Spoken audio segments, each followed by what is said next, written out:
সবচেয়ে বেশি মানবাধিকার লঙ্ঘনের দল হিসেবে বিএনপির অনেকেরই সেখানে নাগরিকত্ব হয়েছিল এবং মনোনয়ন নিশ্চিত হওয়ার সঙ্গে সঙ্গে তারা সেই নাগরিকত্ব প্রত্যাহারের জন্য আবেদন করেছিলেন।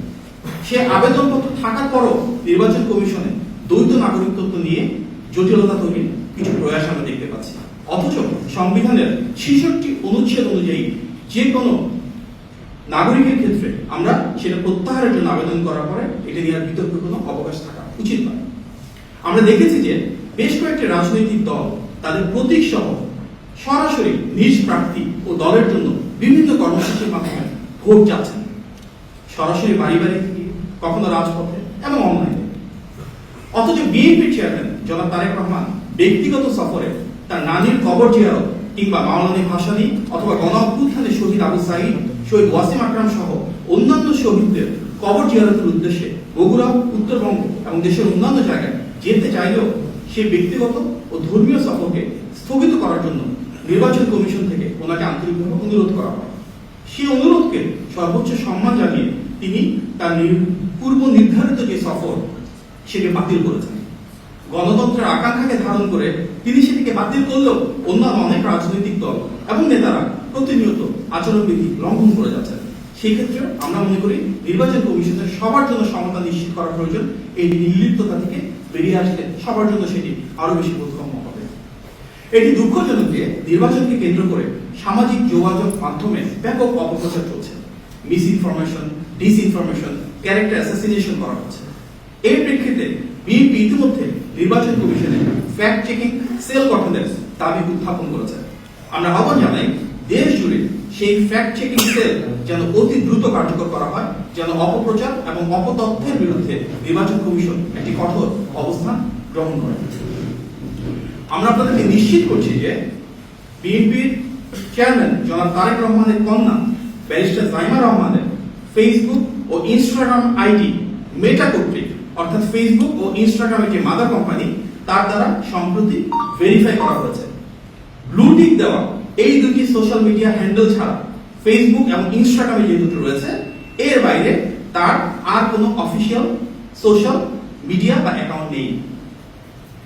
বিএনপির আইসিটি দপ্তর কর্তৃক 50টিরও বেশি ফেক আইডি ও পেজ ব্যারিস্টার জাইমা রহমানের নামে যেগুলো ছিল সেগুলো রিমুভ করা হয়েছে এবং বিভিন্ন হ্যান্ডেল থেকে ডিপ ফেক এবং এআই জেনারেটেড ভিডিও পোস্ট করে যে বিভ্রান্তি ছড়ানো হচ্ছে আপনারা তার বিরুদ্ধে যেটা সত্য, যেটা সঠিক সেটা তুলে ধরবেন এবং এই দুটো আইডি যেন সবার কাছে পৌঁছে যায় সেজন্য আপনাদের কাছ থেকে আমরা সহযোগিতা কামনা করছি।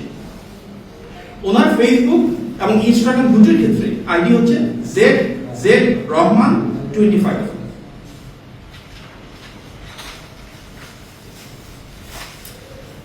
বিএনপি চেয়ারম্যান জনাব তারেক রহমান স্ত্রী ডাক্তার জোবাইদা রহমানের নামেও অনেকগুলো ফেক ফেসবুক পেজ এবং আইডি খোলা হয়েছে।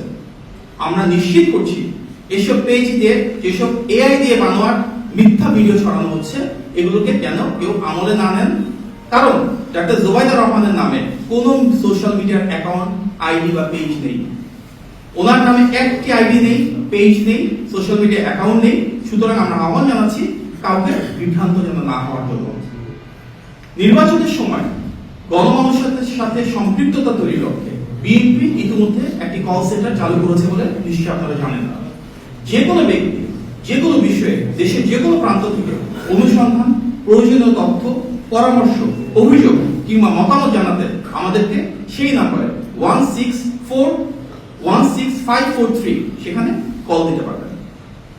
সুতরাং 16543 এই কল সেন্টারের নাম্বারটিতে ফোন দিয়ে যে কোনো বিষয়ে আমাদেরকে পরামর্শ, মতামত, অভিযোগ জানালে আমরা বিএনপি থেকে সে বিষয়ে পরবর্তী উদ্যোগ গ্রহণ করব।